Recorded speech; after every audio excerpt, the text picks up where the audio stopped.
आप सभी का हमारे YouTube चैनल पे स्वागत है। हमने शुरू किया था हिस्ट्री का पार्ट, तो उसका हमने मध्यकालीन भारत का इतिहास पढ़ लिया था। उसके बाद ये सेकंड पार्ट है उत्तरकालीन भारत का, आधुनिक भारत का, जिसमें ये आज का सेकंड लेक्चर है। चलिए आइए तो शुरू करते हैं। Modern history. मुगल साम्राज्य के अंतर्गत आने वाले प्रांतों में बंगाल सर्वाधिक संपन्न राज्य था। मतलब उस टाइम जब मुगल साम्राज्य के अंतर्गत जितने भी राज्य अधीन थे उसमें बंगाल जो है सर्वाधिक अमीर राज्य था, है ना, सर्वाधिक संपन्न राज्य था। मुर्शिद कुली खां का स्वतंत्र शासक था, परंतु वह नियमित रूप से मुगल बादशाह को राजस्व भेजता था। मुर्शिद कुली खां था जो, वो नियमित रूप से, है ना, बादशाह के लिए, मुगल बादशाह के लिए राजस्व एक कर भेजता था। मुर्शिद कुली खां ने अपनी राजधानी ढाका से मुर्शिदाबाद, जो कि भागीरथी नदी के तट पर स्थित है, स्थानांतरित की। इसने इजारेदारी प्रथा प्रारंभ की तथा कृषकों को तकावी ऋण खेती के लिए अग्रिम कर्ज प्रदान किया। इसका उत्तराधिकारी इसका दामाद शुजाउद्दीन हुआ। 1740 ईस्वी में ग्रिया के युद्ध में सरफराज को मारकर बिहार के सर सूबेदार अलीवर्दी खां बंगाल का नवाब बना। तो 1740 में कौन सा युद्ध हुआ था? ग्रिया का युद्ध, है ना, जिसमें बंगाल का सूबेदार कौन बना था? अलीवर्दी खां। इसने जो है सरफराज खां को मार दिया था, उनकी हत्या कर दी थी और बंगाल पर अधिकार कर लिया था। और इसने एक काम और किया कि मुगलों को जो राजस्व दिया जाता था वो राजस्व देना इसने बंद कर दिया। इसी के कारण बंगाल इतना समृद्धशाली बन गया कि इसके शासनकाल में बंगाल को भारत का स्वर्ण कहा जाने लगा। और इसका उत्तराधिकारी सिराजुद्दौला हुआ। बंगाल के जो कुछ नवाब हुए, मुर्शिद कुली खां, शुजाउद्दीन, सरफराज खां, अलीवर्दी खां, सिराजुद्दौला, मीर जाफ़र, मीर कासिम, मीर जाफ़र, निजामुद्दौला, सैफुद्दौला, मुबारकुद्दौला। मुर्शिद कुली खां, शुजाउद्दीन, सरफराज खां, अलीवर्दी खां, सिराजुद्दौला, मीर जाफ़र, मीर कासिम, मीर जाफ़र, निजामुद्दौला, सैफुद्दौला और मुबारकुद्दौला। इनका जो कार्यकाल रहा 17 से 13 से 1727 तक, है ना।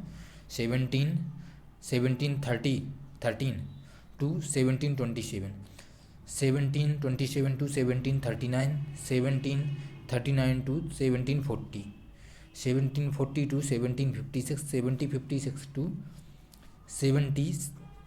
1757, 1757 to 1760, 1760 to 1763, 1763 to 1765, 1765 to 1766, 1766 to 1770 और 1770 टू 1775। एक बार और, अब उनका मतलब जो शासक और उनका कार्यकाल दोनों एक साथ में, है ना। Murshid Quli Khan 1713 to 1727, Shujauddin 1727 to 1739, Sarfaraz Khan 1739 to 1740, Alivardi Khan 1740 to 1756, Sirajuddaula 1756 to 1757, Mir Jafar 1757 to 1760, Mir Qasim 1760 to 1763, Mir Jafar 1763 to 1765, Nizamuddaula 1765 to 1766, Saifuddaula 1766 to 1770। इसके बाद 20 जून 1756 ईस्वी में कालकोठरी की त्रासदी, जिसके लिए ब्लैक होल कहा जाता है ना, ब्लैक होल नामक घटना घटी। कब घटी थी? 20 जून 1756 ईस्वी में। इसमें क्या हुआ था कि इसमें जो सिराजुद्दौला था, बंगाल का नवाब, उसने अंग्रेज़ों के लिए एक छोटी सी कालकोठरी में बंद कर दिया 20 जून के लिए। 146, वैसे संख्या कोई नहीं पूछने वाला, 146 अंग्रेज़ों के लिए कालकोठरी में बंद कर दिया, जिसमें से 23 व्यक्ति जिंदा बचे, बाकी सारे मारे गए अगले दिन।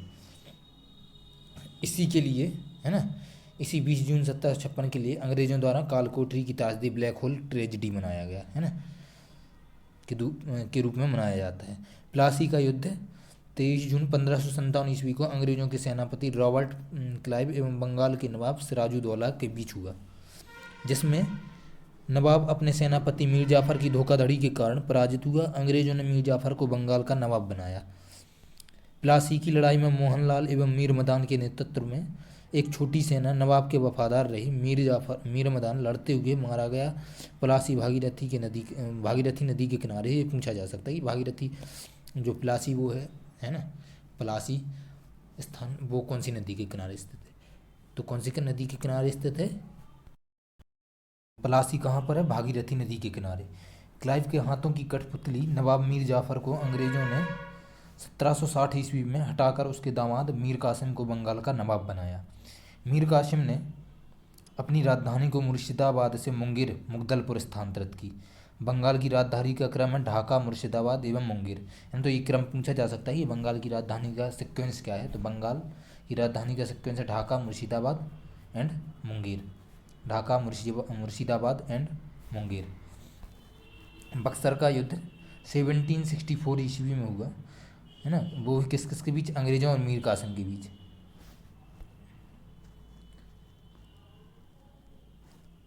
अवध के नवाब सिराजुद्दौला एवं मुगल सम्राट शाह आलम द्वितीय के बीच हुआ। अंग्रेजों एवं मीर कासिम, अवध के नवाब सिराजुद्दौला सुजाउद्दौला एवं मुगल सम्राट आलम शाह द्वितीय के साथ हुआ, शाह आलम द्वितीय के बीच हुआ। इस युद्ध में भी अंग्रेज विजयी हुए। इस युद्ध में अंग्रेज सेनापति हेक्टर मुनरो था। इस युद्ध में अंग्रेज सेनापति हेक्टर मुनरो था। 1761 ईस्वी में हैदर अली मैसूर का शासक बना।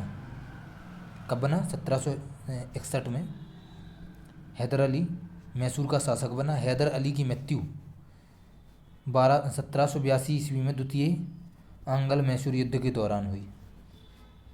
हैदर अली का उत्तराधिकारी उसका पुत्र टीपू सुल्तान हुआ। 1787 ईस्वी में टीपू सुल्तान ने अपनी राजधानी श्रीरंगपट्टनम में पादशाह की उपाधि धारण की।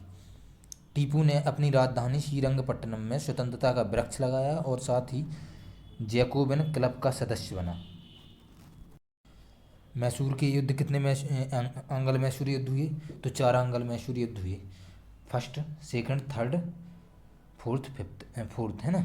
First, second, third, fourth.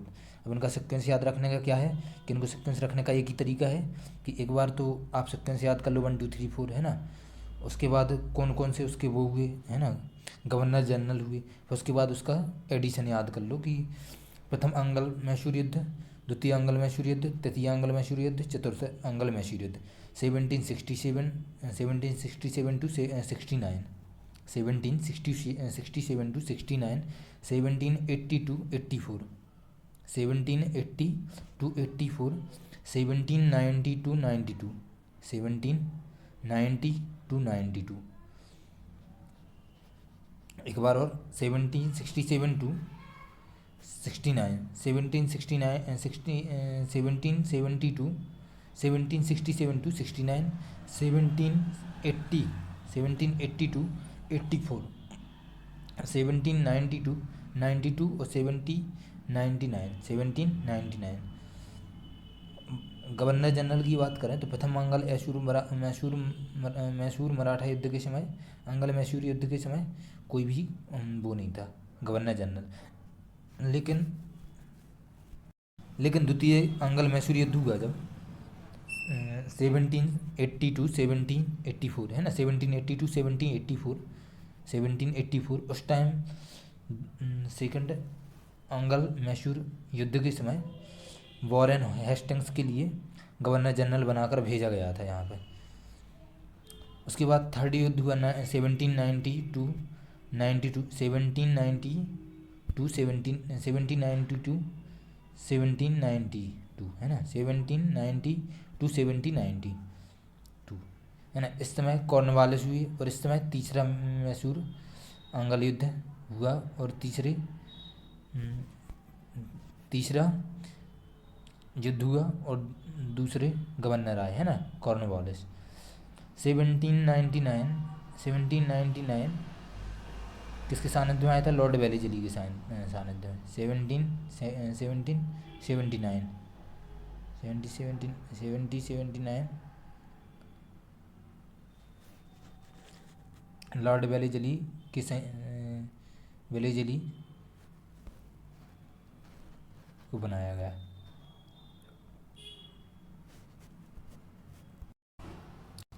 इस युद्ध में मराठा, हैदराबाद एवं निजाम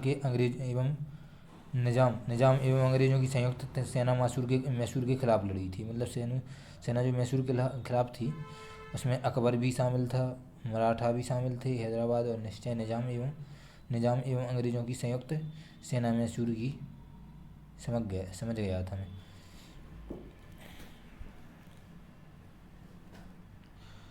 टीपू की मृत्यु श्रीरंगपट्टनम की आखिरी युद्ध यानी चतुर्थ आंग्ल मैसूर युद्ध के दौरान हुई 1799 ईस्वी में हो गई थी। टीपू सुल्तान को शेर ए मसूर कहा जाता है। टीपू सुल्तान की मौत 1799 में हुई थी। 1799 में लास्ट आंग्ल मैसूर युद्ध के समय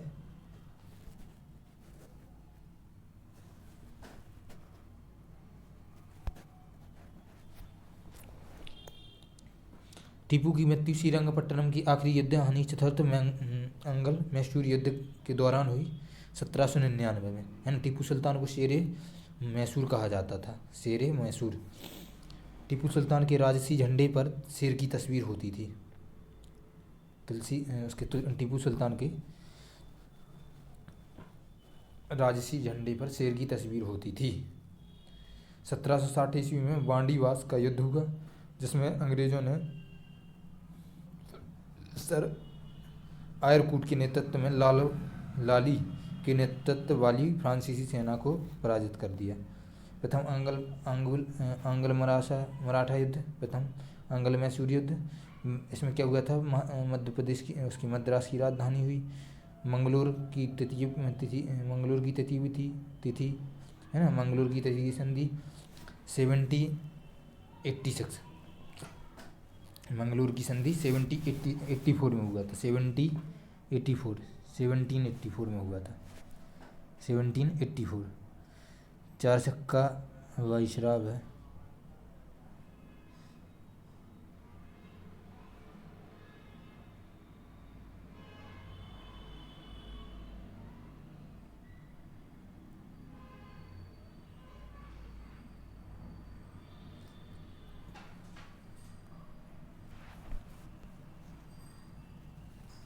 प्रथम आंग्ल मैसूर युद्ध मद्रास की संधि के साथ समाप्त हुआ 1769 में, है ना। त्रिवेदी परिवार के साथ